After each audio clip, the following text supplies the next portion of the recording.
Avant d'épouser le politologue Olivier Duhamel, accusé d'avoir violé son beau-fils, Evelyne Pizier avait entretenu une liaison avec le révolutionnaire cubain Fidel Castro, qu'elle a rencontré lors d'un séjour d'étudiant à Cuba au début des années 60.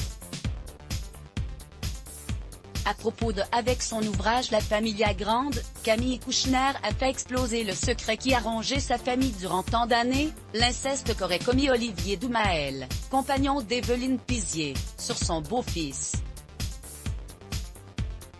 Avant d'épouser l'ancien ministre de la Santé Bernard Kouchner, puis le très médiatisé politologue en secondes noces, Evelyne Pizier a entretenu une liaison avec Fidel Castro. Dans un article mis en ligne ce mercredi 20 janvier, Le Point livre quelques détails sur cette histoire d'amour née au début des années 60.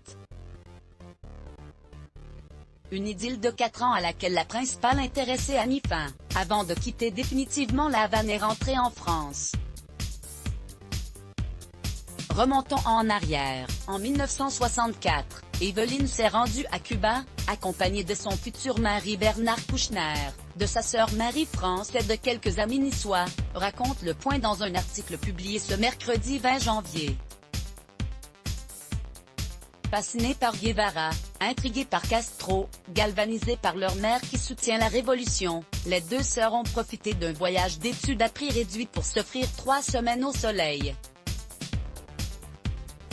Étudiante en droit et déjà en couple, la mère de Camille Kouchner n'a d'ailleurs accepté de rejoindre la bande d'une 60aine de jeunes fêtards que si sa sœur, dont elle était très complice, acceptait de faire partie du voyage. Une fois sur place, la fiesta cubana pouvait commencer, résume Le Point, qui évoque les premiers mojitos vite engloutis.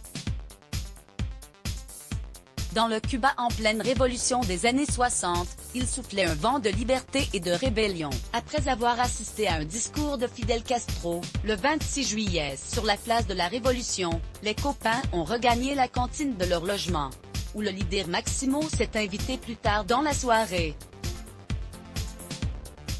L'étudiante et le révolutionnaire avec quelques proches, les deux sœurs ont ensuite rejoint le repère de Castro dans la montagne, où elles ont passé la nuit à discuter de tout, de la Révolution, de Bardo, du général de Gaulle, d'Alain Delon.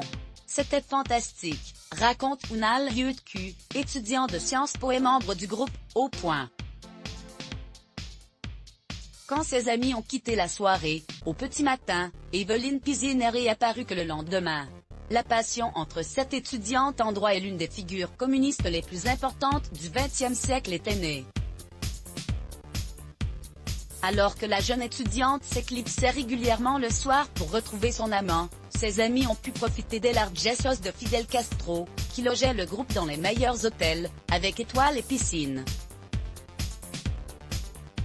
Fidèle d'une tendresse incroyable, témoignera Evelyne Pizier en 2016, évoquant les maîtresses et les profonds désaccords parmi les raisons de leur rupture.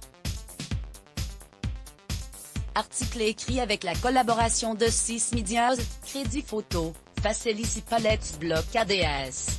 Y.